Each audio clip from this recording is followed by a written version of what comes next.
Papasok kami mag, sa night out. Kasama ko si Joanna, saka yung kanyang kasi. Yan. Pag na-night out kami, and ito try namin pumunta dun sa Sky Bar. Dito sa Plaza España. Yung Sky Bar na pupuntahan namin ngayon ay sa taas ng Hotel Rio ng Plaza España.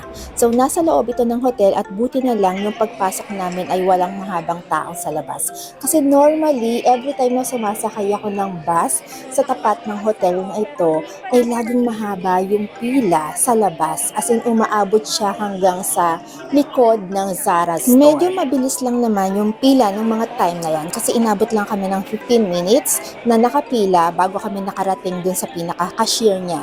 And then, nagbayad kami ng 10 euros per person para sa entrance. Yun yung entrance payment namin per person yun. So, since tatlo kami, nagbayad kami ng 30 euros. And then, entrance lang yun ha, hindi pa kasama doon yung drinks na o-orderin mo sa taas. And then, after namin magbayad ng entrance payment, inassist kami ng nagtatrabaho sa hotel na yon kung saang elevator kami dapat na sumakay o umakyat. Kasi ito yung pinaka-elevator o entrance elevator para dun sa mga tao na pupunta sa Sky Bar. So, separate elevator ito na outside. Separate siya sa mga guests ng hotel.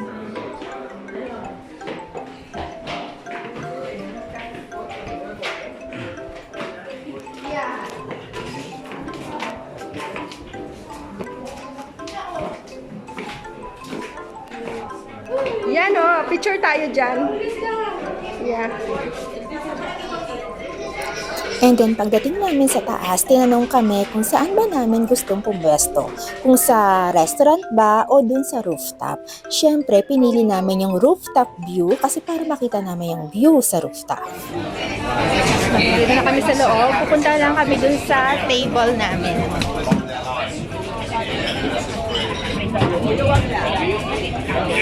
Bago kami umorder, umikot na muna ako sa rooftop and then tinignan ko yung view niya habang may araw pa. Kasi different kasi ang view na makikita mo kapag gabi na. So mas maganda syempre kapag gabi kasi nakikita mo yung mga lights na, 'di ba? Pero ito kasi itong mga oras na ito ay 8 PM na ito and then may araw pa ng mga oras na 'yan. Siyempre habang may araw pa, sinamantala ko na ang magpa-picture dito sa glass bridge ng Sky Bar. At ito ang ilan sa mga picture na kinuha sa akin dito sa glass bridge. And then, ang in-order ko para sa akin ay yung mojito sin alcohol o walang alcohol. Kasi syempre baka magalit sa akin si husband pag uwi ko kung tipsy-tipsy ako, no? And then, so bihira lang naman ako lumabas na katulad ng ganito. Pero choice ko na walang alcohol talaga. Kasi syempre, pinayagan na nga akong mag-night out ng aking asawa. Tapos uuwi ako ng lasing. No. Umiinom lang ako ng may alcohol kapag kasama ko si husband. And then, umorder lang kami ng ganito. May hamon ito, pero itong nasa yung tatlong hilera na yan, maliban sa keso.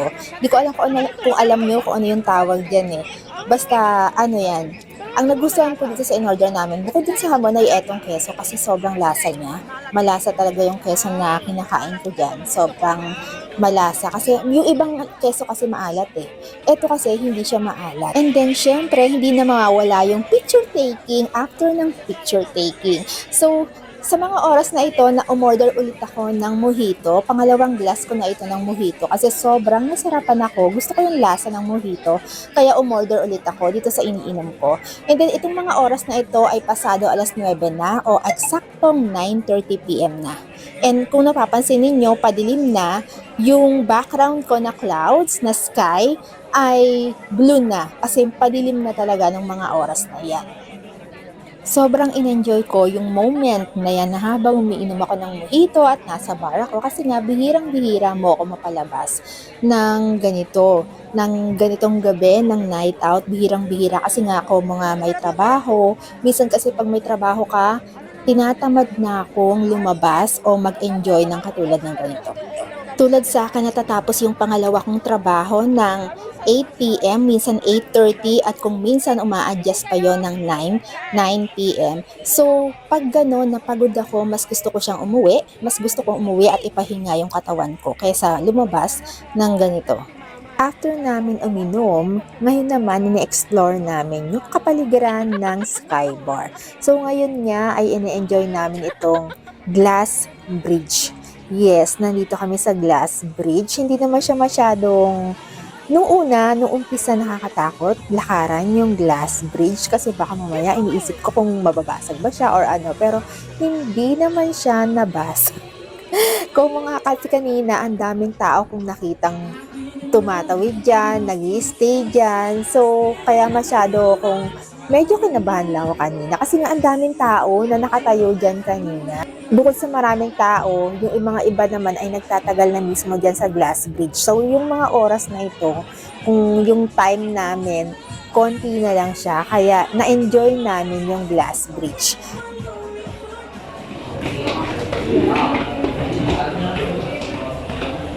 Okay, so pauwi na kami nito after namin mag-taking ng pictures.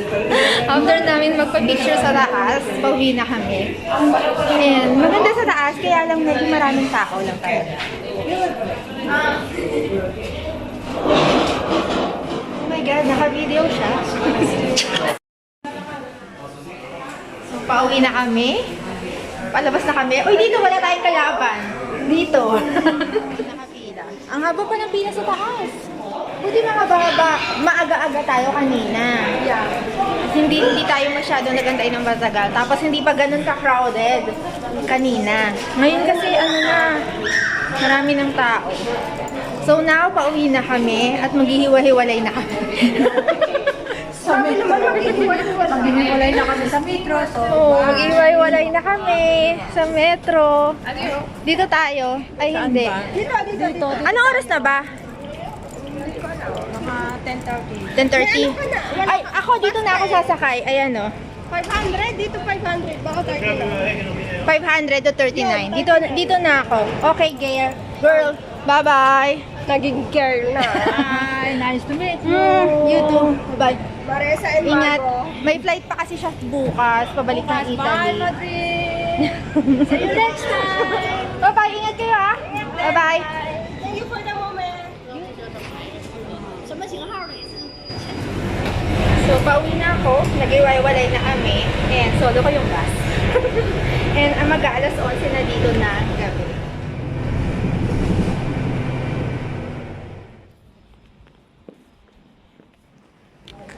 Okay, so nandito na ako sa lugar ko. And malapit na rin ako sa bahay. So, thank you for watching. Nag-enjoy talaga ako dun sa pinuntahan namin. Kasama yung dalawa kong kasama kanina. So, thank you for watching my loves. Pero tulad ng dati, bago tayo magtapos, kung bago ka dito sa aking channel, please subscribe to my channel at i-click mo na rin pati ang notification bell para updated ka sa mga future videos ko. Thank you for watching my loves and always remember to be beautiful inside and out. And so yeah, thank you for watching and see you on my next videos. Bye my loves. Thank you. Bye.